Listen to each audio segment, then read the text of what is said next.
en este bloque también con el diputado nacional Esteban Paulón. Ha dicho en las últimas horas, justamente momentos después de que se conocía el anuncio oficial de Javier Milei, reformas sí, monarquía no, así que así vamos a conocer la posición del bloque del Partido Socialista en el Congreso Nacional. Buenas noches, Paulón, ¿cómo le va? ¿Qué tal? ¿Cómo estás? Buenas noches. Gracias por atendernos. Fueron aquellos que estuvieron a primera hora marcando posición en relación a lo que escucharon de boca del presidente. Sí, fundamentalmente no solo por el contenido, que a medida que vamos conociendo el contenido de los 360 artículos, vamos encontrando cuestiones que nos preocupan especialmente, sino por la forma, ¿no? Porque la verdad es que el presidente no tiene iniciativa legislativa, no puede dictar leyes, la Constitución se lo prohíbe expresamente porque reserva para el Congreso esta competencia y en casos muy puntuales establece la posibilidad de emisión, el dictado de decretos de necesidad y urgencia, que tienen que tener claramente necesidad y urgencia, y a su vez tienen que ser fundados, ¿no? Y entendemos que este decreto no tiene fundamentos, este DNU, porque primero que a sola firma el presidente deroga y modifica más de 300 leyes de la República Argentina en temas tan disímiles como el derecho ambiental, el derecho laboral, la regulación de los servicios de salud, regulación de tarifas, temas que están incluidos en el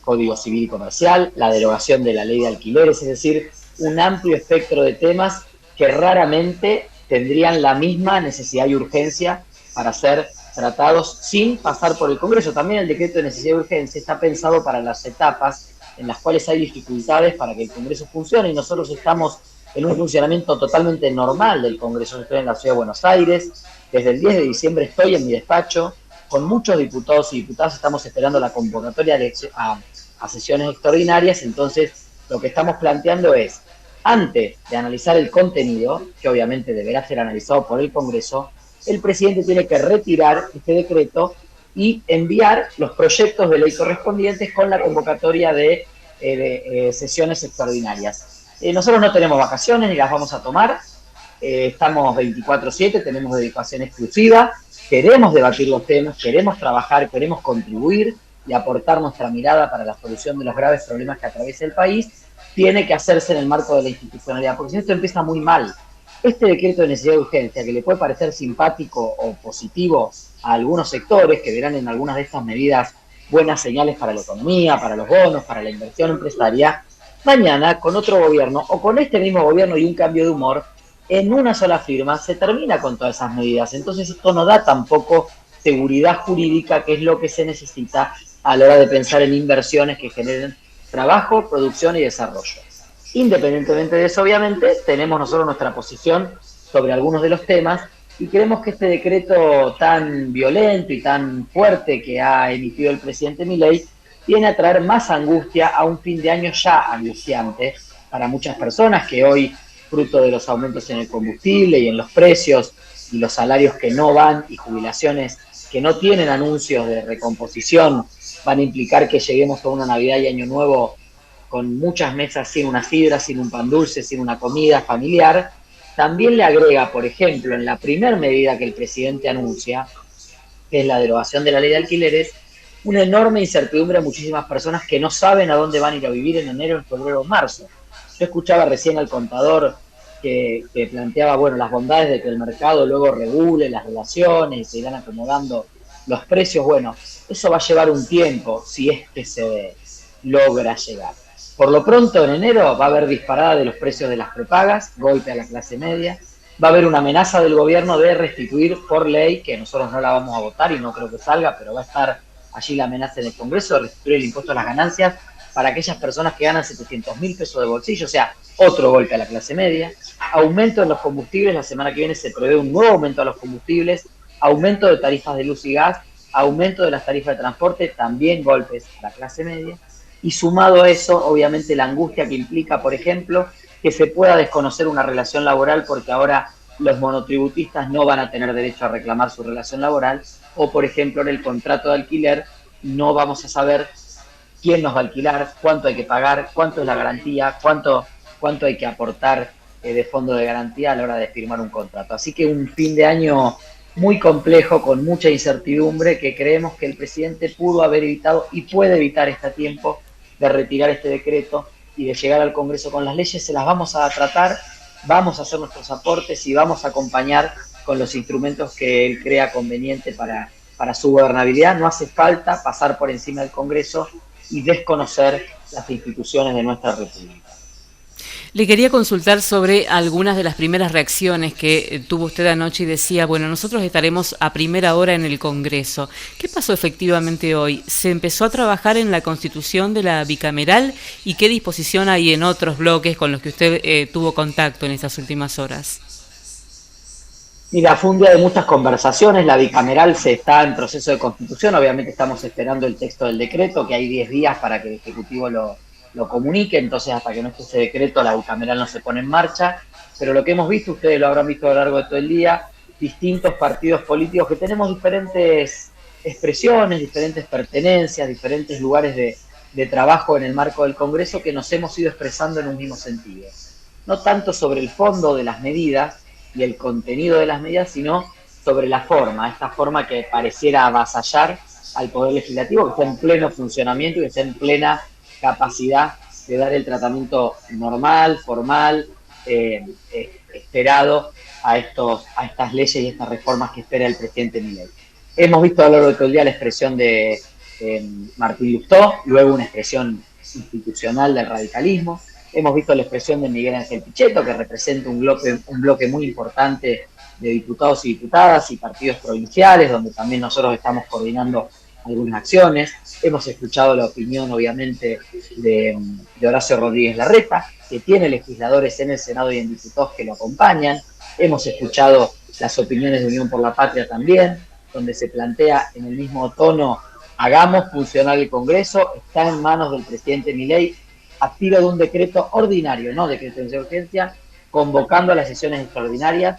Estamos ayer en el Congreso para empezar a tratar esto, así que creo que se ha ido generando un clima que, sumado a la movilización social, que yo quiero decir, a mí me impresionó mucho anoche, porque primero fueron miles que llegaron al Congreso, y segundo que esos miles no llegaron para agredir al Congreso, para romper una puerta, para quemar algo, para pintar con un aerosol.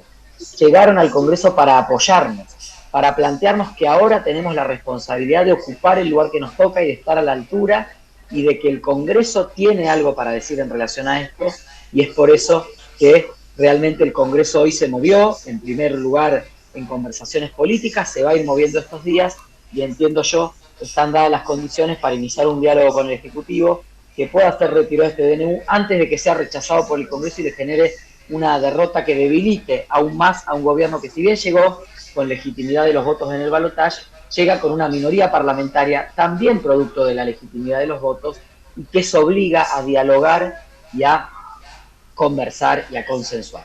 Evidentemente la población argentina, para decidir el modelo a partir del cual salir de esta crisis, decidió una personalidad fuerte como la de Javier Milei para el Ejecutivo, pero una multiplicidad y diversidad de miradas de todo tipo en el Congreso para que dialoguen con Milei y moderen ese cambio que Milei propone. Y eso es lo que hay que hacer. Esa es la sabiduría de nuestra democracia. Tan liberales son, tanto reivindican a Alberdi, respeten la Constitución de Alberdi.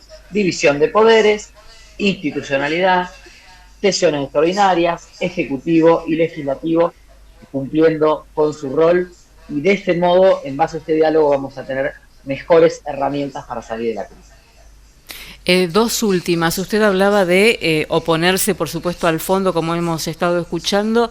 ¿Y qué pasa, a la forma? ¿Y qué pasa con el fondo? ¿Hay alguna reforma que le parezca que debe tener la posibilidad de ser tratada y aprobada? Y la otra cuestión que le quería consultar es si usted ve realmente en estas horas voluntad del gobierno de retirar el decreto e ir por, como dijo Lustó en estas últimas horas también, una ley espejo que replique cada uno de estos puntos. Mirá, estamos en una situación muy delicada, porque este gobierno, como te decía antes, si bien Milei sacó en el balotaje el 55% de los votos, su electorado original es del 30%, perdió en la primera vuelta, y eso determinó un Congreso que no le es favorable. Y es un gobierno débil, más allá de que grite y levante la voz, es un gobierno débil.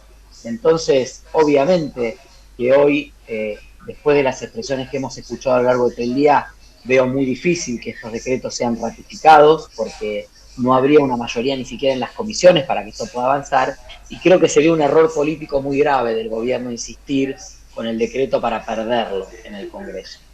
Porque obviamente quizá no puede ir a todas las reformas que espera realizar y que quiere hacer, pero sí puede ir a muchas que pueden ser consensuadas en el Congreso y que pueden ser debatidas, y eso puede significar una mayor fortaleza y un fortalecimiento del gobierno en términos de haber podido construir desde la debilidad una mayoría. Desde una minoría, tiene muy poquitos senadores, muy poquitos diputados, una mayoría para este decreto. De lo contrario, se expone a una derrota parlamentaria que lo va a debilitar, porque la calle está movida, hay mucha angustia, gente que se movilizó ayer y que se está movilizando hoy, estaba viendo recién también muchos cacerolazos y movimientos, es espontáneo. Nadie en la política hoy puede organizar una movilización de ese nivel. Las miles de personas que llegaron ayer al Congreso, por supuesto habrá gente que tiene una visión de mundo, habrá alguna gente que será militante, activista, pero la enorme mayoría son personas de a pie que llegaron para plantear su apoyo a las instituciones de la democracia a 40 años de la recuperación de la democracia. Así que espero que el gobierno recapacite. Creo que tiene Diputado, y personas sobre que las tienen reformas que experiencia podrían política. acompañar, ¿hay alguna que hayan encontrado? Bueno, sin lugar a dudas hay algunos temas vinculados a la modernización de algunos vínculos económicos, del comercio, bueno, que son atendibles y que las podemos analizar. Por supuesto, liberalizar el mercado de precios del sector salud y enviar a grandes sectores de la clase media a prepagas de 400, 500, 600 mil pesos de cuota por mes que no van a poder pagar. Eso es imposible de acompañar. Limitar el derecho a huelga, que es constitucional, es imposible de acompañar. O sea, hay medidas que son complejas, pero por el maximalismo en que se lo planteó el gobierno. Si el gobierno viene a dialogar al Congreso, seguro vamos a encontrar fórmulas de modernizar el mercado de trabajo, de modernizar las relaciones económicas y laborales, de simplificar muchas cuestiones que están realmente impidiendo que el país se desarrolle en toda su plenitud, pero que tengan ciertos resguardos de constitucionalidad y de cuidado de los sectores que peor la pueden pasar en esta crisis, que son fundamentalmente los sectores medios y medios bajos. Le agradezco mucho que nos haya dedicado estos minutos. No, por favor, a ustedes, como siempre. Muchas gracias.